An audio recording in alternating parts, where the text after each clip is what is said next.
Hello friends, welcome to SNR creations. ఈ సిరీస్లో మనం సి లాంగ్వేజ్ గురించి నేర్చుకుందాం. ఈ వీడియో మీకు ఏమాత్రం ఇన్ఫర్మేటివ్గా అనిపించినా వెంటనే సబ్స్క్రైబ్ చేసి కామెంట్ చేసి లైక్ చేయండి. మనం ఇప్పుడు టైప్స్ ఆఫ్ ఆపరేటర్స్ గురించి నేర్చుకుందాం.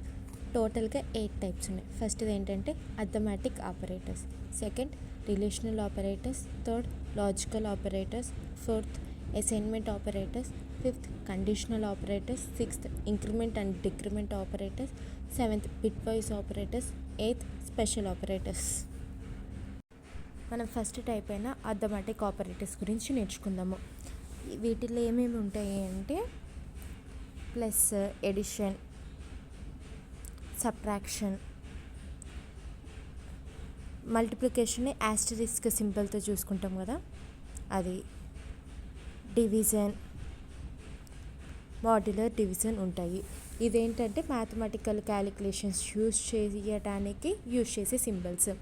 ఇవి ఇంటీజర్స్ అయినా అవ్వచ్చు, ఫ్లోట్ వాల్యూస్ అయినా అవ్వచ్చు.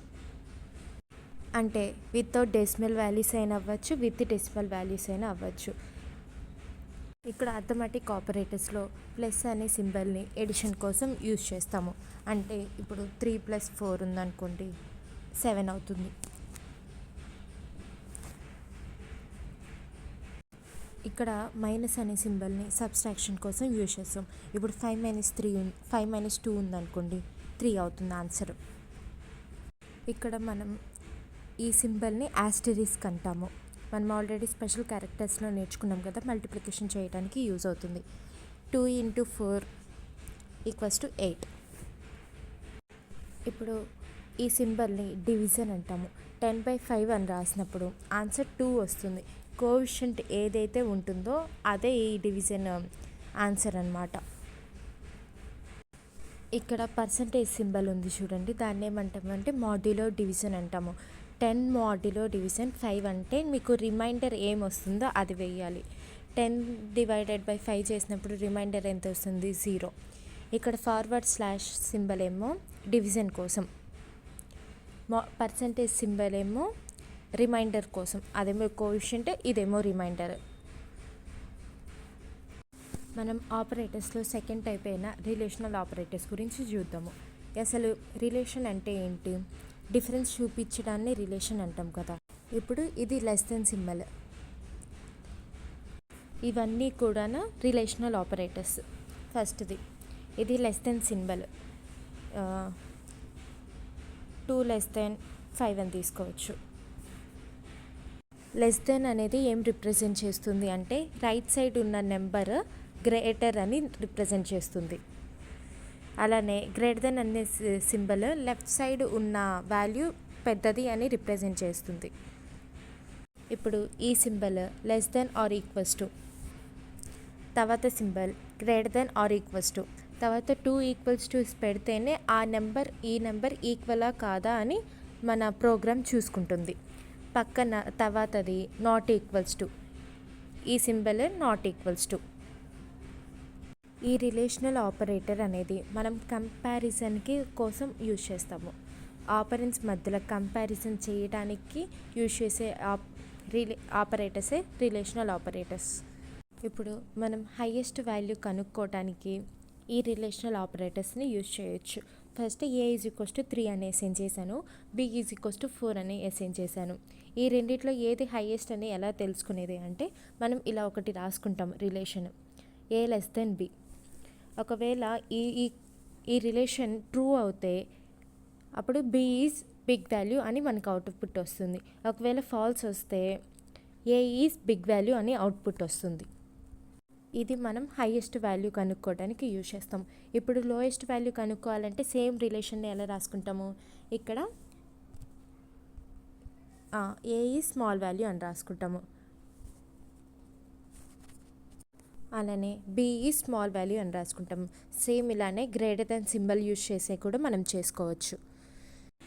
ఇప్పుడు మనం స్టార్టింగ్లో నేర్చుకున్న అథమెటిక్ ఆపరేటర్స్, ఈ రిలేషనల్ ఆపరేటర్స్ చూసుకుని స్కూల్ రిపోర్ట్లో పాసా ఫెయిలా గ్రేడ్ ఏందో చూద్దాము. ఇప్పుడు సబ్జెక్ట్ 1లో 90, సబ్జెక్ట్ 2లో 45. ఈ రెండింటికి టోటల్ కనుక్కోవాలి అంటే ఎట్లాగా? Total equals to subject 1 plus subject 2. అలాగే average is equals to total by 2. ఈ రెండు అర్థమెటిక్ ఆపరేటర్స్. ఇప్పుడు మనం యాక్చువల్లీ అసలు ఫస్ట్ పాస్ అయ్యారో ఫెయిల్ అయ్యారో చూడాలి కదా. మనకి పాస్ అయ్యారు అని చెప్పడానికి greater then or equals to 35 అని ఉంటుంది కదా. ఇప్పుడు పాస్ అయ్యారు అని చెప్పడానికి greater then or equals to 35. Subject 1లోనూ 35 కంటే ఎక్కువ ఉండాలి, అప్పుడే పాస్ అని వస్తుంది. సబ్జెక్ట్ 2లో 35 కంటే ఎబోవ్ ఉంటే పాస్ అని వస్తుంది, లేకపోతే ఫెయిల్ అని వస్తుంది. ఇప్పుడు సబ్జెక్ట్ 1లో 90కి బదులు 20 ఉందనుకోండి, అప్పుడు ఇక్కడ ఫెయిల్ అని చూపిస్తుంది సబ్జెక్ట్ 1. ఇప్పుడు average greater then or equals to 70 ఉంటే ఏ గ్రేడ్ అని ప్రింట్ అవుతుంది. ఇక్కడ కూడా మనం యూజ్ చేసేది గ్రేడ్స్ కోసం రిలేషనల్ ఆపరేటర్స్. లేకపోతే 70 కంటే తక్కువ ఉంటే బి గ్రేడ్ అని వస్తుంది. ఇక్కడ ఒక ఈక్వల్ టు ఉంటే అది అసైన్మెంట్ ఆపరేటర్. ఇప్పుడు ఏ ఈక్వల్స్ టు 5 ఉందనుకోండి, అక్కడ మనం 5 అనే వాల్యూని ఏలో అసైన్ చేస్తున్నట్టు. ఇక్కడ 2 ఈక్వల్ టుస్ ఉన్నాయి అంటే ఆ వాల్యూస్ రెండు ఈక్వలా కాదా అని చూస్తుంది. ఇప్పుడు ఏ ఈక్వల్ టు బి ఉందనుకోండి, ఏలో ఉన్న వాల్యూ బిలో ఉన్న వాల్యూ ఈక్వల్ అవుతే మనకి అవుట్పుట్ ట్రూ అని వస్తుంది, ఈక్వల్ కాకపోతే అవుట్పుట్ ఫాల్స్ అని వస్తుంది. ఇప్పుడు ఫర్ ఎగ్జాంపుల్ ఏలో నేను 5 అసైన్ చేశాను, బిలో నేను 15 అసైన్ చేశాను. ఇప్పుడు ఈ రెండు ఈక్వలా కాదా అని చూసుకుంటుంది. ఏ ఈక్వల్స్ టు బి అనేది 5 నాట్ ఈక్వల్స్ టు 15 కదా, అందుకని మనకి అవుట్పుట్లో ఫాల్స్ వస్తుంది.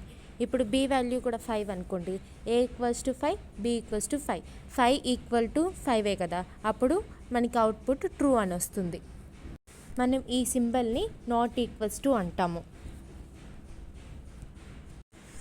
ఇప్పుడు A equals to 5, B equals to 15, ఆ రెండు నాట్ ఈక్వలే కదా.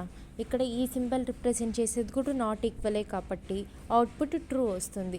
ఒకవేళ నేను బి ప్లేస్లో 5 అని పెట్టుకున్నాను అనుకోండి, 5 ఈక్వల్స్ టు 5 కాబట్టి ఏ ఈక్వల్స్ టు ఏ బి అవుతుంది కాబట్టి ఇక్కడ మనం నాట్ ఈక్వల్స్ టు అని ఇచ్చాం కాబట్టి అవుట్పుట్లో ఫాల్స్ అని వస్తుంది. మనకి arithmetic operators and relational operators, binary operators, ఇవన్నీ unary operators, binary operators, ternary operators, వీటన్నిటి గురించి నెక్స్ట్ వీడియోలో చూసుకుందాంలే.